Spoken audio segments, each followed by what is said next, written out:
warahmatullahi wabarakatuh. Waalaikumsalam. Ya, malam ini kita kembali lagi ngaji bersama Gemaku. Anada generasi milenial Qurani. Malam ini kita akan belajar tentang magic Gemaku Islamic Character. Tentang the deadly sin yang akan dibawakan oleh Kafka. Gimana dan bagaimana? Mari kita sambut Kafka.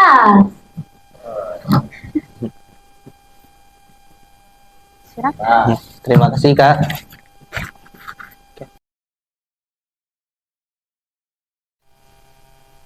Bismillahirrahmanirrahim. Assalamualaikum warahmatullahi wabarakatuh.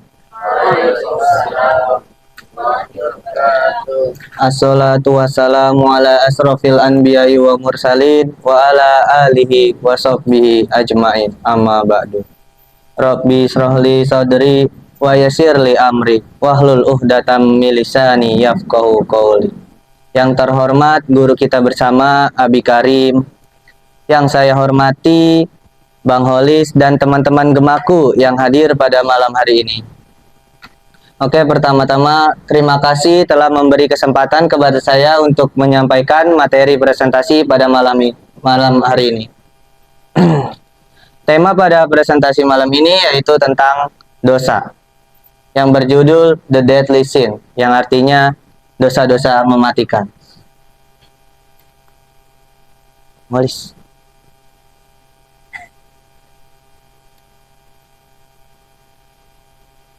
Oke.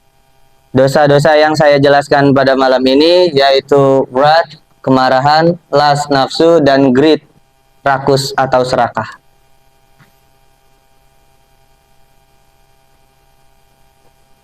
Lanjut, Bang Holis. Oke, kita masuk ke dosa pertama yaitu wrath atau amarah. Bang Holis. Wrath atau amarah adalah emosi yang kita semua alami, tetapi jika tidak dikendalikan bisa menjadi sangat merusak. Ketika seseorang dikuasai oleh kemarahan, ia sering kehilangan kendali atas dirinya sendiri, yang pada akhirnya bisa berujung pada tindak kekerasan atau keputusan buruk yang disesali kemudian. Dalam konteks ini, Islam mengajarkan pentingnya mengendali amarah. Dan kita bisa lihat dampak dari amarah, yaitu kemarahan yang tidak terkendali dapat menyebabkan perselisihan keluarga, konflik dalam masyarakat, dan bahkan yang lebih buruk, terjadinya peperangan. Banyak tragedi dunia dimulai dari rasa marah yang berujung pada tindakan kekerasan. Oleh karena itu, penting bagi kita untuk selalu menjaga emosi. Next, Bang Holis. Oke, di sini ada hadis tentang amarah.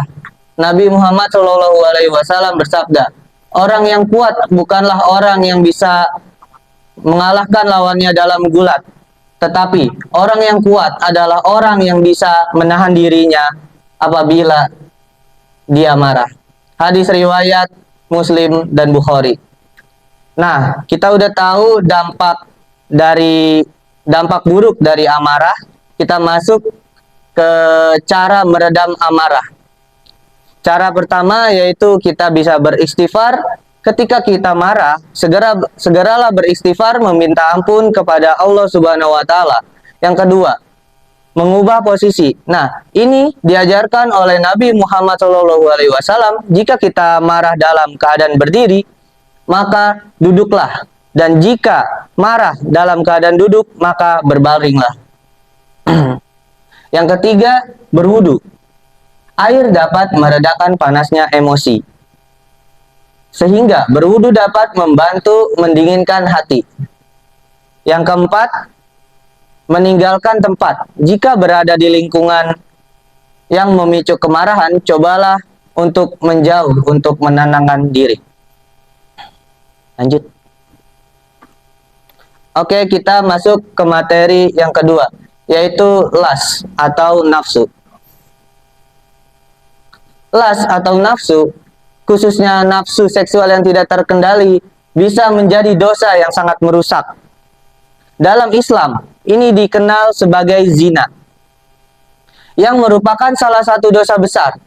Nafsu yang tidak terarah bisa menghancurkan kehidupan pribadi dan sosial, menghancurkan keluarga, dan menyebabkan kerusakan moral dalam masyarakat. Nah, dampak dari nafsu yaitu menyebabkan berbagai masalah sosial, termasuk perceraian, perselingkuhan, dan kerusakan moral di masyarakat. Ini bisa menyebabkan keluarga tercerai-berai dan membuat hubungan menjadi tidak sehat. Oke, ada ayat Al-Quran tentang zina. Allah berfirman dalam Al-Quran, dan janganlah kamu mendekati zina. Sesungguhnya zina itu adalah suatu perbuatan yang keji dan suatu jalan yang buruk. Surat Al-Isra ayat 32. Nah, kita udah tahu dampak buruk dari zina atau nafsu yang tidak terkendali. Sini akan menjelaskan cara mengendalikan nafsu. Yang pertama, menjaga pandangan.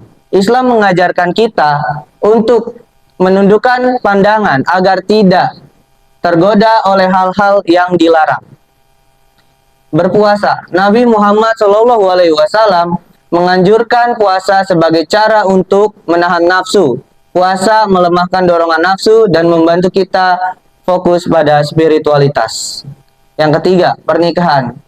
Islam memberikan jalan halal untuk menyalurkan hawa nafsu melalui pernikahan yang sah sebagai bentuk ibadah dan cara menjaga moralitas. Dan pernikahan ini bukan hanya soal menyalurkan nafsu. Jadi di pernikahan juga harus ada syarat-syarat yang dipenuhi. Lanjut. Oke, kita masuk ke materi greed atau rakus. Next. Greed atau keserakahan ya, atau juga nafsu. Greed atau rakus adalah keinginan yang berlebihan untuk memilih dari yang diperlukan.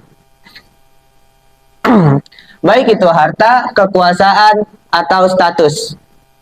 Dalam Islam, keserakahan dianggap sebagai salah satu sifat buruk karena cinta dunia yang berlebihan bisa menjauhkan kita dari tujuan hidup yang sebenarnya, yaitu meraih ridhonya Allah. Dampak dari keserakahan seringkali menyebabkan ketidakadilan, korupsi, dan eksploitasi. Misalnya seorang yang ingin lebih, meskipun sudah memiliki banyak,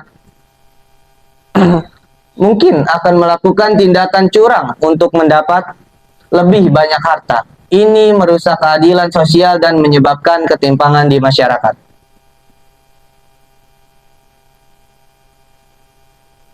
Ayat Al-Quran tentang keserakahan.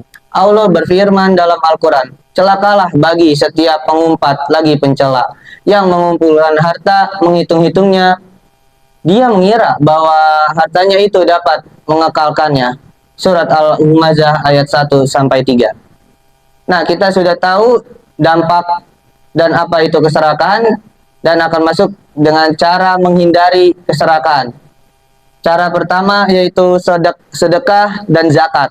Islam mengajarkan pentingnya berbagi dengan yang kurang mampu melalui zakat dan sedekah. Ini membantu mengurangi kecintaan berlebihan terhadap harta.